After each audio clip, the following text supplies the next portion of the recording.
बिल्कुल थी, सबका एक अलग-अलग तरीका होता है गेम खेलने का। मैंने बहुत ही सेफ प्ले बोला, क्योंकि देखो जो इंसान वहाँ पे आपको पसंद नहीं है तो आपके पास ऑप्शन होता है कि आप उसे नॉमिनेट कर सकते हो। उस घर से नॉमिनेशन हर हफ्ते होती है और यहाँ पे तो हफ्ते में 2 बार होती थी।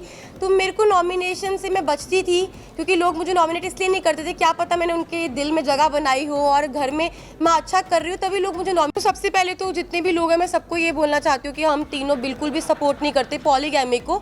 और शादी हो गई है, इसको 7 साल हो गए। जब हम लोगों ने शादी की थी हम लोग सोशल मीडिया पे नहीं थे, चीज़ें हो गई।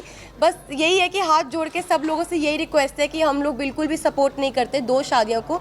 और उस टाइम पे जब मैं बिग बॉस के घर में थी तो ऑलमोस्ट मुझे 35 डेज़ हो चुके थे। 35 दिन से अपनी फैमिली से दूर थी, पायल से दूर थी, अपने बच्चों की कोई खबर नहीं थी। तो अचानक से इतने सारे लोगों ने जो क्वेश्चन पुट करे, हाँ मैं मानती हूँ कि जो चीज़ें हुई वो एक एक्सपेक्ट मतलब कि बोलते हैं कि वो एक्सपेक्टेड नहीं था जो चीज़ें हुई, और बहुत ही अलग चीज़ है। तो पर जो लोगों के क्वेश्चन थे ना वो कहीं ना मुझे हर्ट कर रहे थे। और मुझे ये चीज़ सुनने में आई थी कि पायल के बारे में जो लोग बोल रहे थे, तो वो चीज़ों के बारे में मुझे ना टेंशन सी हो रही थी। मतलब कुछ चीज़ें मुझे खाई जा रही थी। और हम बिग बॉस के घर में थे, मेरे पास फ़ोन नहीं था कि मैं अपनी फैमिली को पूछ सकूँ क्या वो ठीक है, क्या मेरे बच्चे ठीक है।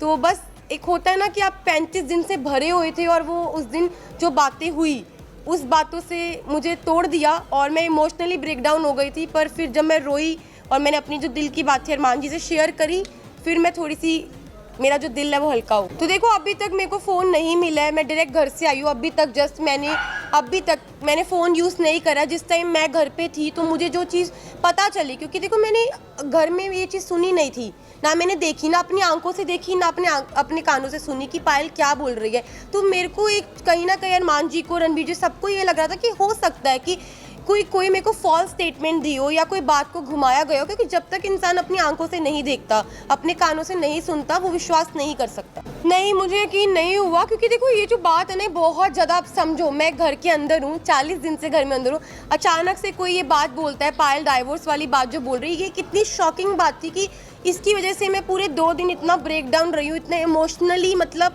हर चीज़ से मैं जूझ रही थी उस घर के अंदर। तो मुझे कहीं ना कहीं लग रहा था कि मैं अपने दिल को ये चीज़ समझा रही थी कि क्या पता ये बात सच हो, क्या पता ना हो, क्योंकि मेरे को यही था मैं बाहर जाऊँ और मैं पायल से डायरेक्ट बात करूँ। जब मैं घर से बाहर निकली, टॉप 5 में जब मैं इस रेस से बाहर निकली, मैं बाहर निकलते ही स्टेज पे पायल थी और मैंने उससे पूछा तू ठीक है ना? उसने बोला हाँ मैं ठीक हूँ।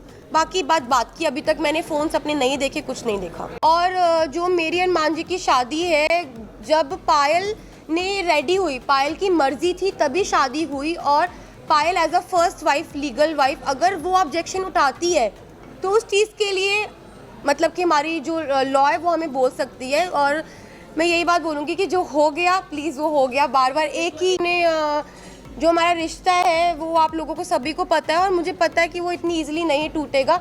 अब मैं बाहर आ गई हूँ, जो भी चीज़ें हैं, जैसी भी चीज़ें, सारी चीज़ें इकट्ठी बैठ के फेस करेंगे।